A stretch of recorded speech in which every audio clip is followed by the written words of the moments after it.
Well, hello again. Boy, I'm really going to have to watch the time management this week because this is the last week.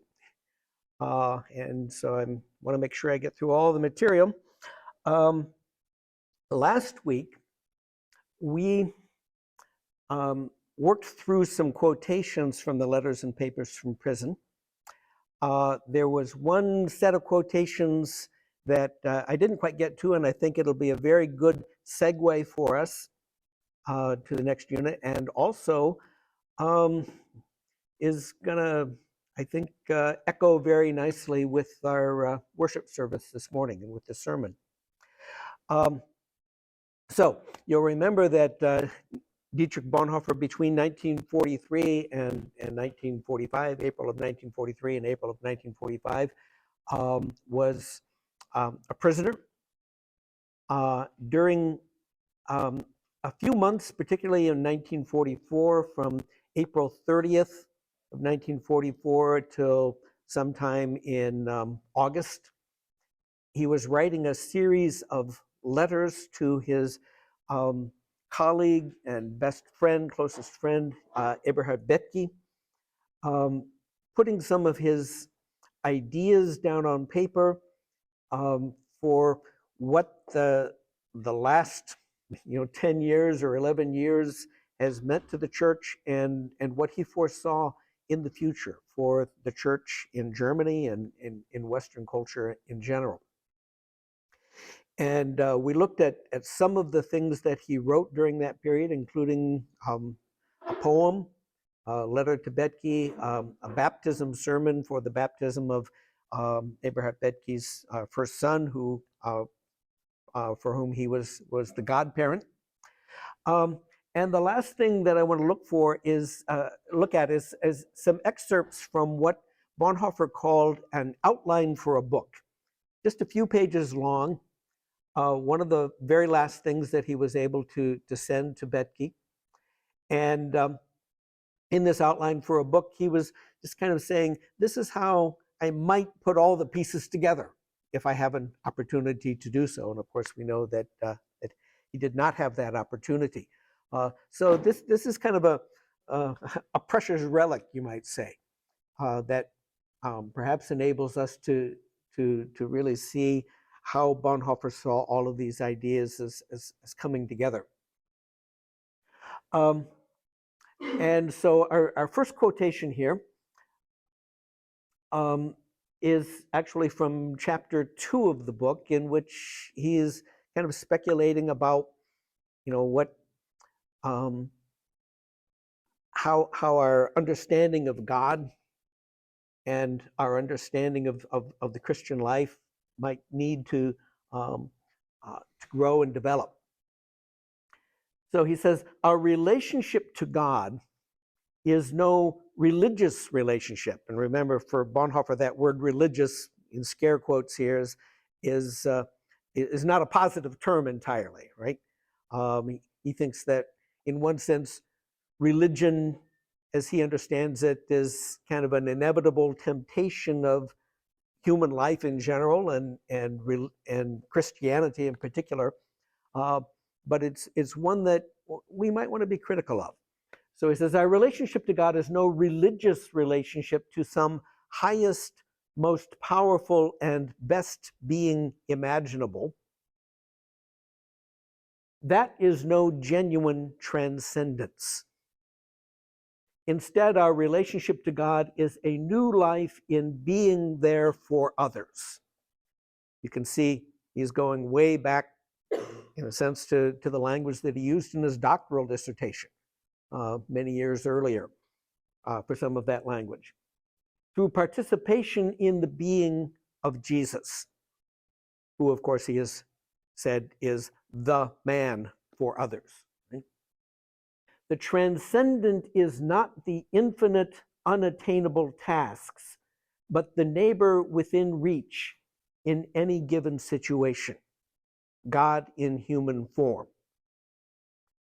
Okay, that's where I think we got a nice link to the sermon today, and to the whole idea of being a Matthew 25 church. Right? We encounter Christ when we encounter the neighbor. in human form. The third chapter of this proposed book, he says he's going to spell out what that might mean in very practical terms for the Christian life and for the church. So he says the church is church only when it is there for others. As a first step, it must give away all its property to those in need. Wait, what? I think Bonhoeffer is thinking particularly of the history of the European church in general, and the evangelical or Lutheran church in Germany in particular, kind of became one of the great landowners and economic powers, and he's saying, we have kind of coveted that status. Maybe that's something that we need to let go of. Maybe that's the way to use the resources God has given us, is not to, pile them all up in this huge economic fortress. The clergy must live solely on the free will offerings of the congregations. Well, that one seems a little more reasonable to us. That's kind of how we do things in America, right? But again, we have to remember in Germany, for centuries, you might say, clergy have been regarded as civil servants who were on the government payroll. And so he's saying maybe that's something that we need to wave goodbye to. The security and the prestige that came with that status is, again, something that the church has coveted, but maybe it has not been good for us. It has not been healthy for us. It has not enabled us to, in a sense, be disciples in the way that we need to be. And perhaps engaged in some secular vocation, right? He's kind of thinking of, the possibility that for some congregations, their leaders may need to be bivocational in a sense, to have a day job or a weekday job in addition to their Sunday job, so to speak, or their pastoral job. The church must, he says, participate in the worldly tasks of life in the community, not dominating, but helping and serving. It must tell people in every calling what a life in Christ is, what it means to be there for others.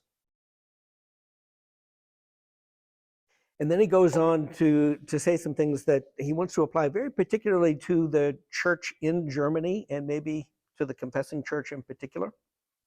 He says, in particular, our church, emphasis his, will have to confront the vices of hubris, the worship of power, envy, and illusionism as the roots of all evil. I find that list of vices very interesting. Right? Hubris is a fancy Greek word that ethicists and theologians like to use. What, you know what it means? Pride. Pride, okay. But not pride necessarily in the sense of having healthy self-esteem, right? But pride in, always wanting to put your power and your prestige above everybody else. Right? So the church as a collective personality, that was very important for Bonhoeffer, the idea that the church constitutes not just a bunch of people, who have a common hobby or something, but it's a collective personality, and it's supposed to represent the personality of Jesus, in a sense. Instead, we sometimes fall prey to hubris, and therefore to the worship of power, because if we get in with the people who are in power, then they can give us the exalted position that we think we deserve. And I think Bonhoeffer would say the biggest mistake that the German church made, we made a lot of mistakes, he said, but the biggest mistake that the German church made was the mistake of believing that somehow aligning ourselves with this rising power of National Socialism could help us fulfill our mission. Instead, it destroyed our mission. Right? So, we have to attend to the character flaw, in a sense, that led us into that mistake. And then he talks about envy, right? Always, in a sense, looking at someone else and wanting to have what they have, or to be what they are, in a sense, instead of simply willing to be ourselves. And then finally, he talks about illusionism, and I would love to know what he meant by that term. Illusionism. I'm going to do a word study someday and find out where else he uses that term or terms related to it, and figure out exactly what he means. But I have a hypothesis, and maybe at this point you might have some ideas too. What do you think Bonhoeffer might have meant by illusionism? Yeah, presenting yourself as somehow perfect, right? And maybe not being based in reality. Okay. Yeah. Thinking about how. Okay. Yeah. Yeah. Yeah. I mean, Bonhoeffer has been called by one Bonhoeffer scholar, Andre Dumas, the theologian of reality. Right? He's always going to insist you have to your concept of yourself and of what you should be doing always has to be based in reality, not in some illusion, not in some dream of what ought to be. Because God loved the world, right? He didn't love some idea about the world. He loved the real world. And therefore, we have to be based in the real world. It will have to speak instead, he says, and then he gives us a list of virtues, you might say. It will have to speak of moderation, authenticity, trust, faithfulness, steadfastness, patience, discipline, humility, modesty, contentment. Well, we could spend a long time going through that list of virtues, I suppose. But Bonhoeffer sees those as the antidote, in a sense, to the vices that he's just listed. It will have to see that it does not underestimate the significance of the human example. The church's word gains weight and power not through concepts, but by example. Remember last week we saw in the baptism sermon, he talks about how, in a sense, our words have lost their power because of our behavior. And the only way they're going to regain their power is if they emerge from what we are, okay? Not necessarily what we think, not our ideas, but the lives that we actually live. So this week we're going to be talking about how Bonhoeffer's ideas and how his example were received in the world. Bonhoeffer, of course, is a kind of a classic case of someone who died with his work incomplete. What did people make of who he was and what he had said and what he had written? The book whose cover is illustrating that slide is a book by Stephen R. Haynes, who is one of the co-authors of this book, of course. It's called The Battle for Bonhoeffer, Debating Discipleship in the Age of Trump. And he wrote the book because Bonhoeffer has become very widely quoted by a wide variety of people, representing a wide variety of positions. Bonhoeffer memes are pretty frequent out there on the internet. And it's interesting that people of such different views can all find in Bonhoeffer someone who they believe kind of supports their cause. And that suggests that Bonhoeffer is someone that people want to have on their side, in a sense, right? You want to be able to quote Bonhoeffer to show that your point of view is correct. Everybody can play that game, by the way. It's not just one side that tends to do that. And then that, of course, raises the question of, what did Bonhoeffer really mean, and how might his ideas actually apply to our circumstances? This is a problem that has been going on for, ever since 1945, you might say. Ever since Bonhoeffer's death was first officially noted.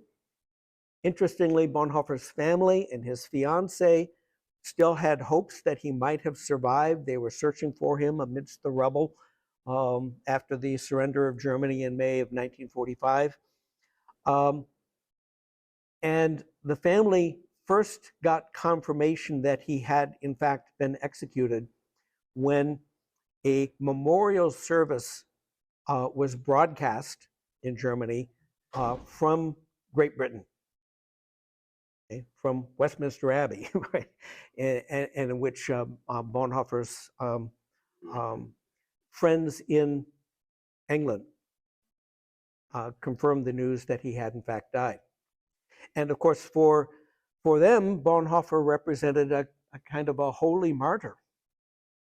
Interestingly, in Germany, Bonhoeffer's reputation was much more ambiguous because people became aware that Bonhoeffer had been involved in Operation Valkyrie, in a plot to overthrow the government. A lot of people felt that, whatever you feel about the Nazis, that's not an appropriate task, in a sense, for a minister of the gospel. And so his legacy was seen as somewhat tainted, in a sense, by that political involvement. So, that was one division, you might say, in terms of Bonhoeffer's legacy.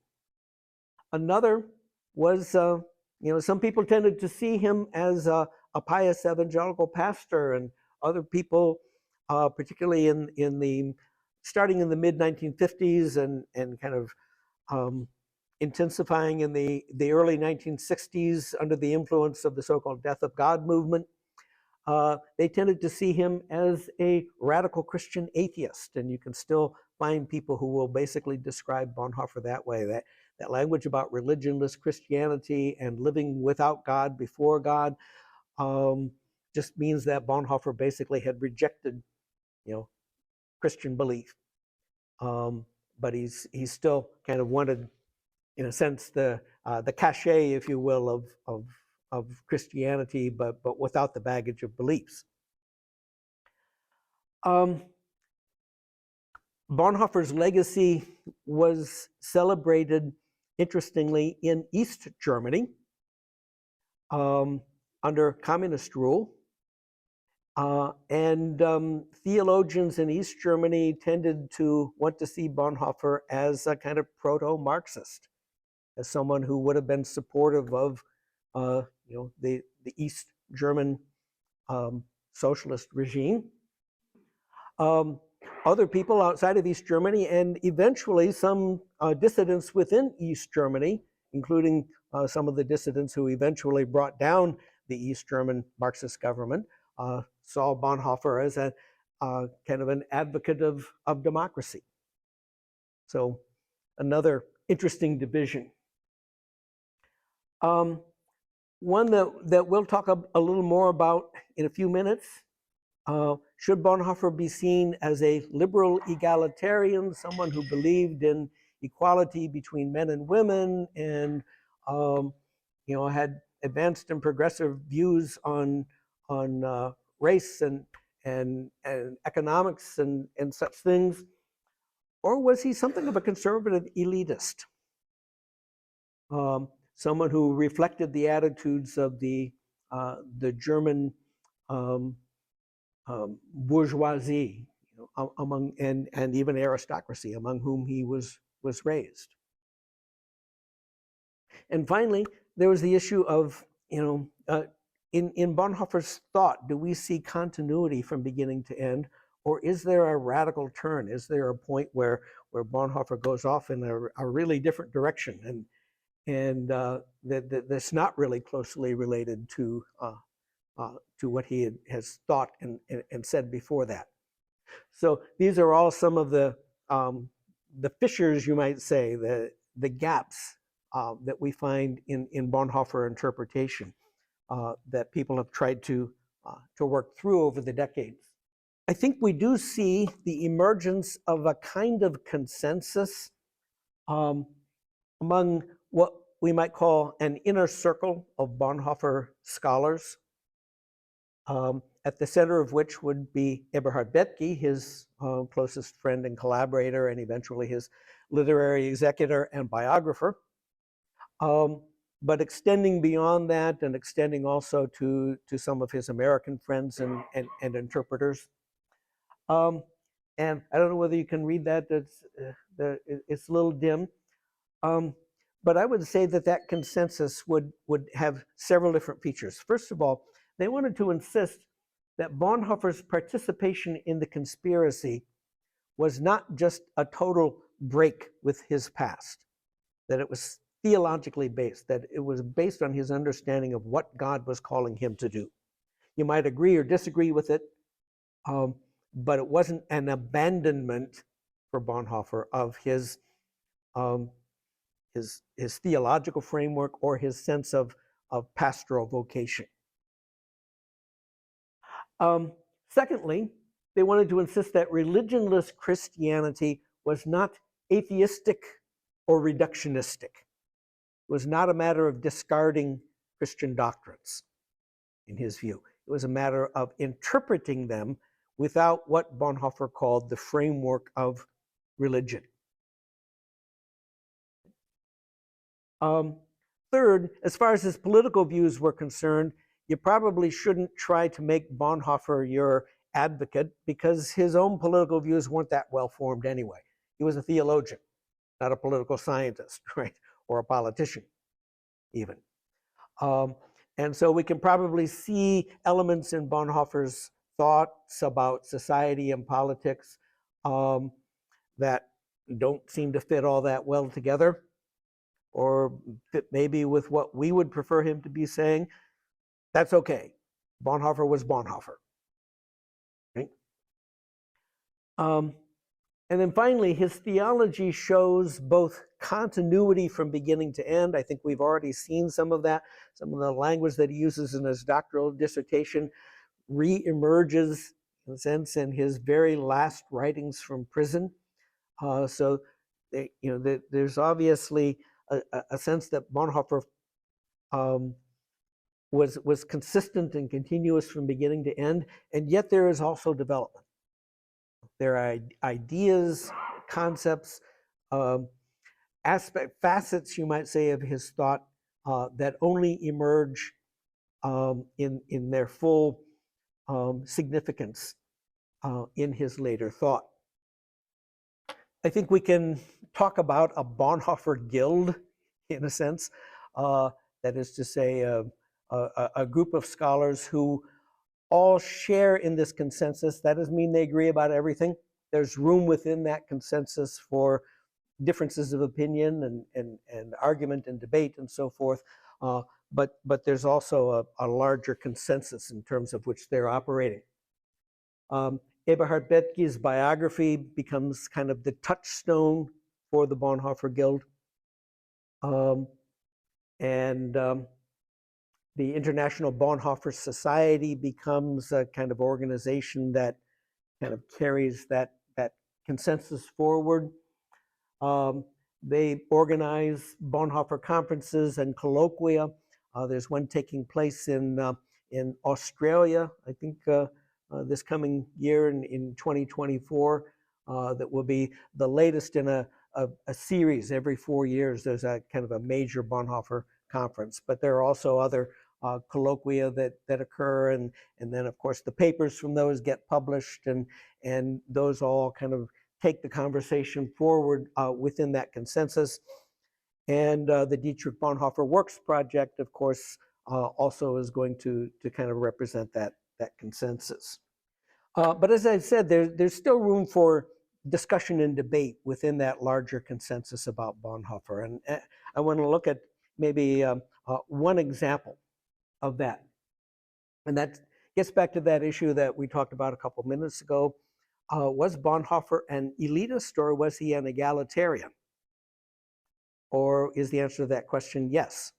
Right? it seems pretty clear that even in Bonhoeffer's late writings, in some of the letters and papers from prison and in Ethics,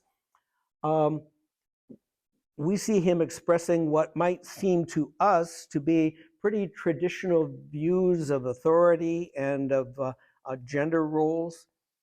When Eberhard Bethge got married to Bonhoeffer's niece, Bonhoeffer wrote a wedding sermon and had it smuggled out of prison. That wedding sermon makes for very interesting reading.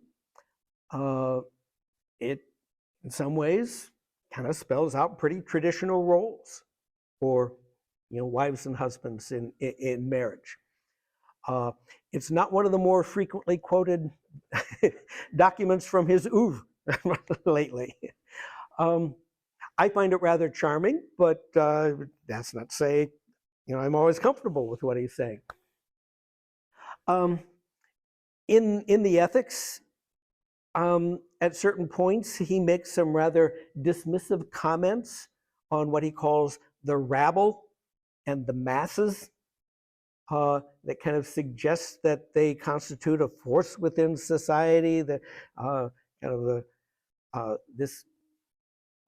we might today call it populism, represents a political force that he doesn't trust.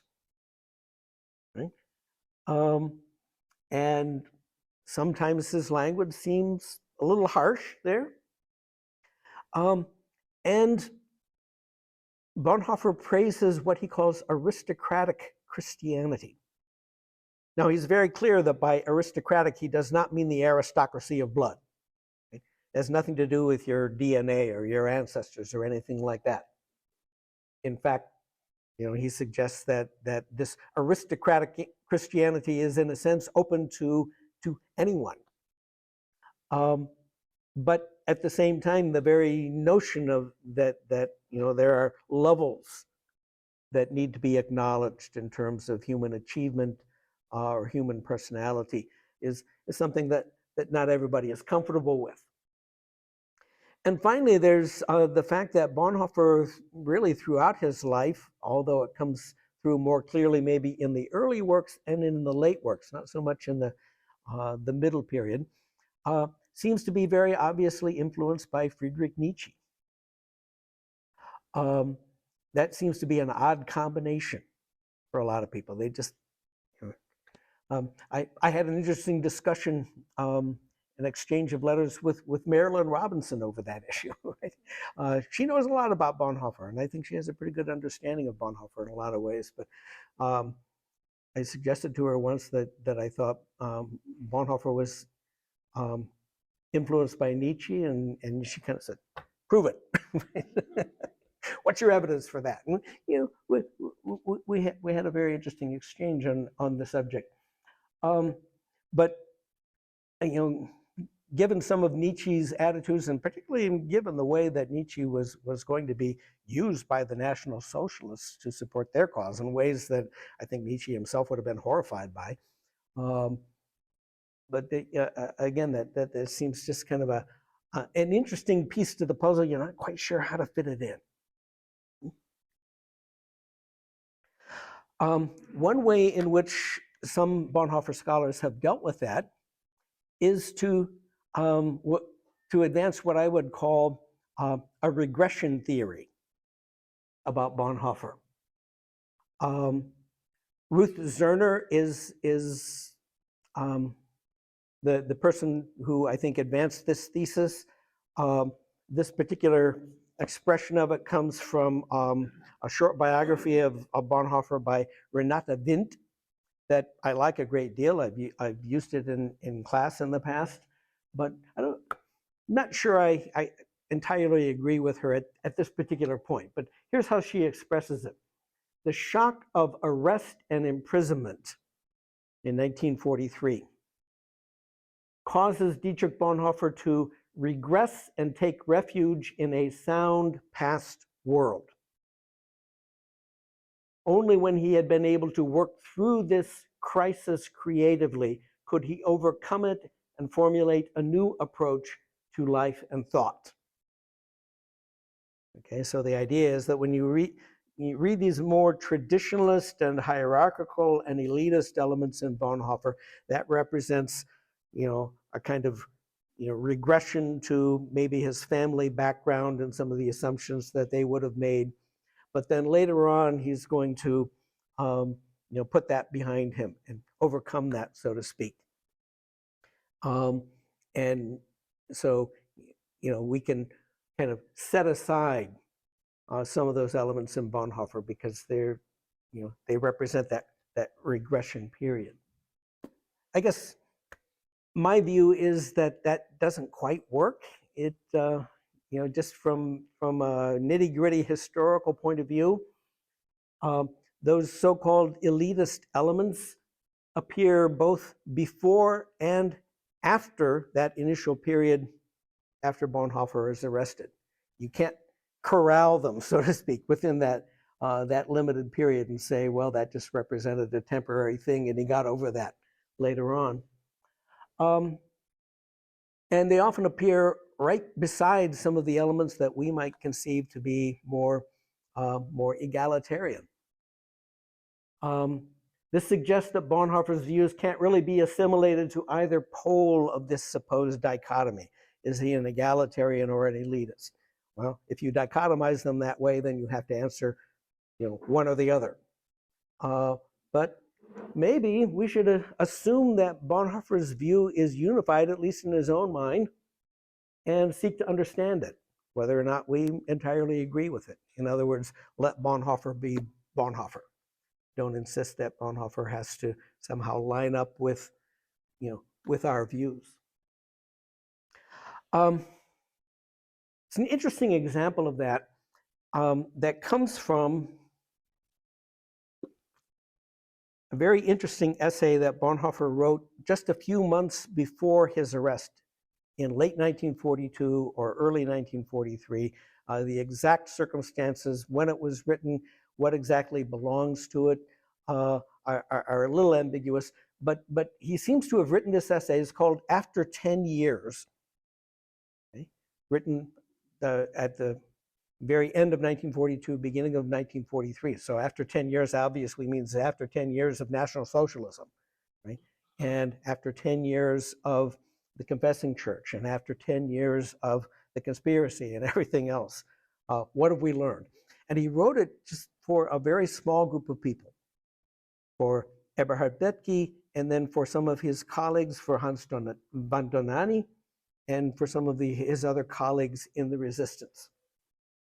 And it's a collection of you might say, very short mini essays that have titles like Civil Courage, or On Success, or On Stupidity. That's one that gets quoted quite a bit these days, right? Because everybody thinks that the people who disagree with them are stupid. And Bonhoeffer explains why they're so stupid. Contempt for Humanity, question mark. In other words, he's advising against having contempt for humanity, and so forth. And the very last of those little mini essays is called The View from Below. And again, this is one of the most quoted passages from Bonhoeffer, at least what I give you here in number 1, The View from Below. It remains an experience of incomparable value that we have, and Bonhoeffer, of course, is referring to his audience, these rather upper class, highly educated, influential people who have participated with him in the resistance. That we have for once learned to see the great events of world history from below, from the perspective of the outcasts, the suspects, the maltreated, the powerless, the oppressed, the reviled, in short, from the perspective of the suffering. I think for very good reasons that people have been very struck by that. On the other hand, I think people have wanted to kind of assimilate Bonhoeffer's thinking to maybe some modern trends like the theology of liberation with its ideas about the epistemological privilege of the oppressed, right? That people who are oppressed see the world in a sense, more truthfully and more accurately than people who are on top socially and politically and economically.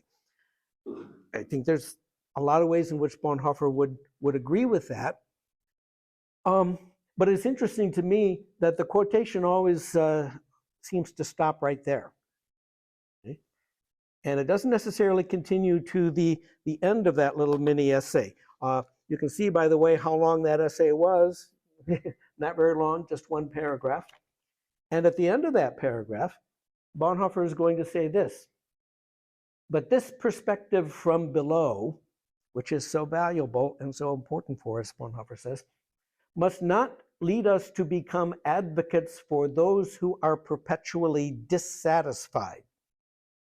Rather, out of a higher satisfaction, which in essence is grounded beyond what is below and above, we do justice to life in all its dimensions and in this way affirm it.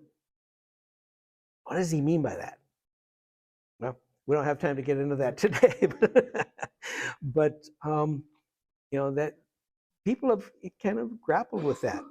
What is he talking about there? There's a lot of Nietzschean echoes in that.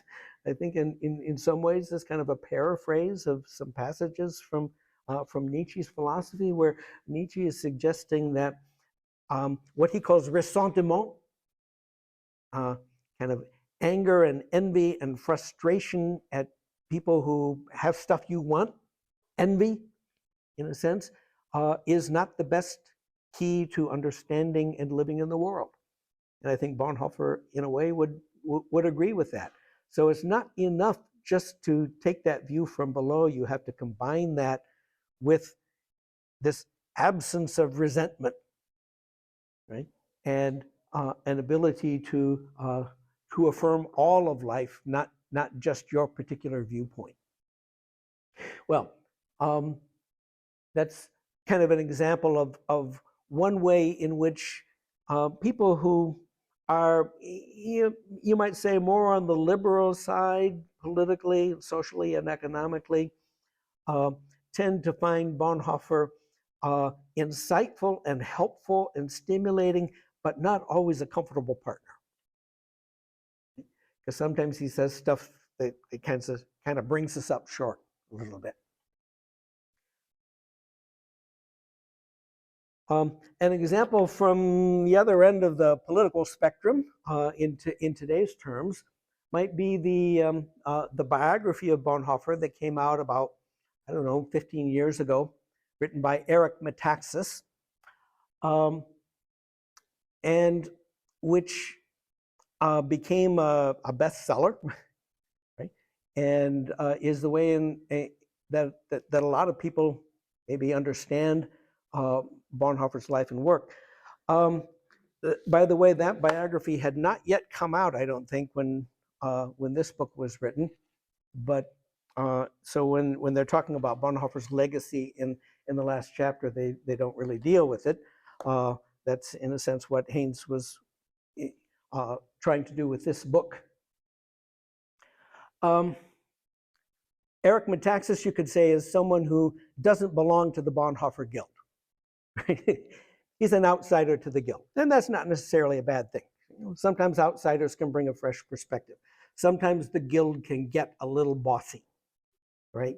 And say, we're the ones who understand Bonhoeffer, and if you don't agree with us, then you must be wrong. And I think Metaxas kind of wanted to say, okay, here's somebody who hasn't been shaped and formed by this consensus, who is going to read Bonhoeffer's works and study Bonhoeffer's life and come to his own conclusions, right? But of course, everybody reads anything from a particular perspective, and Metaxas's perspective was that of a conservative culture warrior. He was someone who was really concerned about the direction of American society, where things were headed, and really, in a way, wanted to look to the past, to someone like Bonhoeffer, for advice and counsel and inspiration in terms of that particular point of view. And so he was going to get kind of fix on certain elements of Bonhoeffer, one of which would be Bonhoeffer's critique of liberal theology. And that critique is there in Bonhoeffer, once again. It's always, with Bonhoeffer, I like to say, you always have to remember he's German, he thinks dialectically, right? So what you say on this side is always going to be counterposed to this view on the other side. And unless you somehow take account of both poles of that, you're not really getting the complete Bonhoeffer. So Bonhoeffer could be very critical of liberal Protestant theology. On the other hand, he was the star pupil of Adolf von Harnack, the paragon of liberal Protestant theology in Germany. When Harnack died in 1930, Bonhoeffer was chosen from among all the students to give a eulogy at Harnack's funeral. He deeply appreciated Harnack's insistence on, you might say, living in the truth, right? Not trying to kind of hide behind doctrines to avoid reality.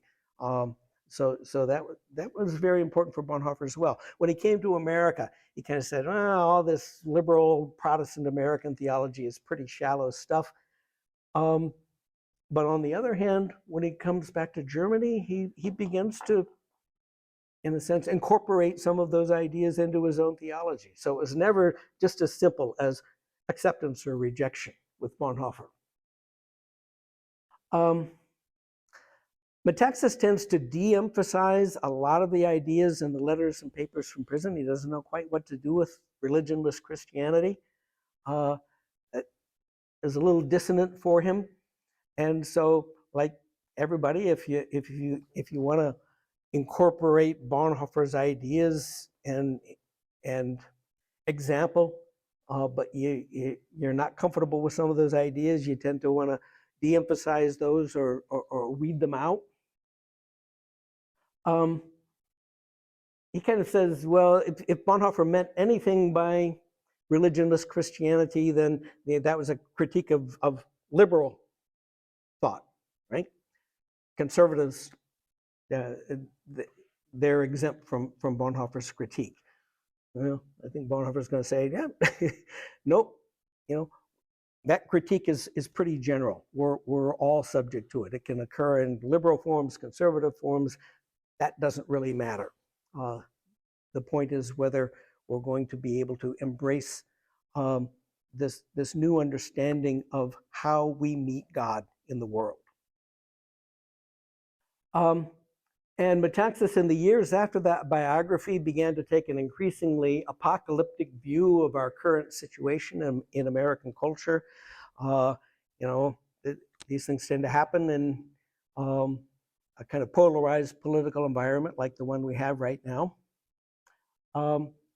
And so he began to talk about a Bonhoeffer moment that basically meant, kind of a call to arms, a call to put up a kind of a final resistance to the forces that he believed were threatening and degrading American culture. Haynes's analysis of Metaxas, I think, is kind of interesting. He suggests that Metaxas really wants to assimilate Bonhoeffer to evangelicalism, American evangelicalism. It's a bit confusing, of course, because the German term for Protestant is evangelisch, right? But that doesn't necessarily mean the same thing as evangelical means in American religious history or thought. So those two things don't necessarily overlap 100% with each other. But Metaxas wants to assimilate Bonhoeffer to American evangelicalism in order to, in a sense, burnish the image of evangelicals on social issues. Metaxas wants to say, but we do need to be attentive, in a sense, to social issues, but in his case, from a more conservative perspective. But, Bonhoeffer, it becomes our avatar in a sense, or our model for that. He suggests that Metaxas also tends to both oversimplify and maybe exaggerate Bonhoeffer's resistance to anti-Semitism and his defense of Jews in Germany. And he was resistant to anti-Semitism and was engaged in some cases in helping Jews in Germany, but not necessarily to the point where Bonhoeffer has been acknowledged as a righteous Gentile, so to speak, which is kind of, from the Jewish perspective at any rate, a certain status that is accorded to people who showed that they were willing to take risks to help Jews. And then finally, Metaxas tends to link liberalism with fascism or fascist ideology, either directly saying, liberalism leads to fascism, or else indirectly by saying that liberalism is a factor that weakens the church's resistance to fascism. And therefore, if you reject fascism, you should also reject liberalism. So, of course, Haynes is going to represent a different point of view. And I think it's a kind of an interesting debate that's going on as to maybe which perspective on Bonhoeffer really gets the closest to the authentic Bonhoeffer. But it's also clear that the temptation of different sectors, different sides, if you will, within our polarized political environment, to want to make Bonhoeffer speak their language and advocate for their causes is pretty strong. I think we need some rules maybe for thinking with Bonhoeffer in our own time. And rule one, in my book at any rate, would be let Bonhoeffer be Bonhoeffer, even and maybe especially when he makes us uncomfortable. If we want him simply to be someone who is always going to chime in on our side in any political debate, then we're not really letting him be who he was within his own setting and his own context. I think it's okay and even necessary and good to ask questions that emerge from our own reality. Bonhoeffer is the theologian of reality. He would encourage that. He would say, yeah, don't get stuck in my reality. You deal with your reality. Right? And your reality might be different, or your sense of what is real might be different than what Bonhoeffer thought in the 1930s and the 1940s. And I think it's important to pay attention to how he thought, not just what he thought. Right? His method is as important, or maybe even more important, than his conclusions. And a couple of elements of how Bonhoeffer thought that I think we might want to emphasize. Bonhoeffer is always a very Christ-centered thinker. Christocentric would be kind of the fancy term for that. Everything comes back to our understanding of who Jesus Christ is for us today.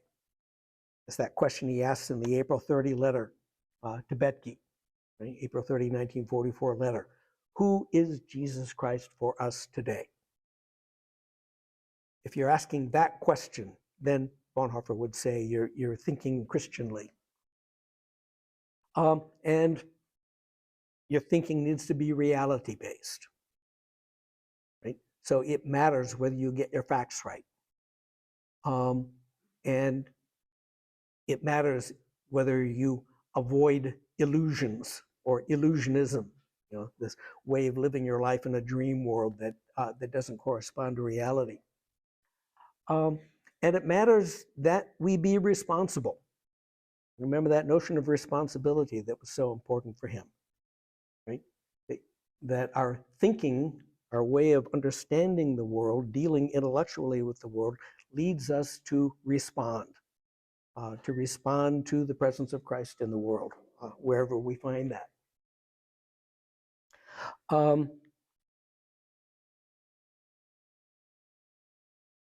I'll just go through this very quickly because I want to leave a couple minutes at the end. But I think one interesting example of someone who's trying to do that today would be an Australian thinker named Diana Rayson, who's written a book called Bonhoeffer and Climate Change. That I think is a good example of thinking with Bonhoeffer. Not necessarily saying Bonhoeffer was going to answer all our questions about climate change, because climate change was not on his horizon, right? This is not a question that he was asking. But what does Bonhoeffer say that might give us some clues as to how we should deal with this, critically important aspect of our own reality? And so she asks questions like, when Bonhoeffer says that Christ is the person who is radically for others, does that just mean other human beings? Or might that include animals and plants and species and ecosystems as well? They are other, right? How do we deal with that aspect of otherness? When he talks about the church as Christ existing as community, what does that mean for our life in, you might say, the earth community, the community of species and ecosystems? When he talks about responsible action, we need to ask, how is a coming generation to go on living? That's one of the questions that Bonhoeffer asks in After 10 Years. That's the real question that a responsible person needs to ask. Not how can I get out of this with my, moral credentials intact, but how's the next generation supposed to go on living? Right? That's a question that is pretty critical for us right now. I'm looking at the next generation back there. Yeah, hi, Kate. And saying, if we're going to be responsible, we need to think about that generation. And finally, can this worldly Christianity, in a sense, be understood as this earthly Christianity? Right? The earth community, not just the human community. So Diane is asking a lot of those questions and basically asking, how can Bonhoeffer help us to think about that? Well, I want to say thank you very much. This has been great for me, fascinating to be able to dive back into this material and kind of maybe pull it together in a new way and in my own mind, and then share that and get your thoughts on it. So, thanks. You've been a great audience.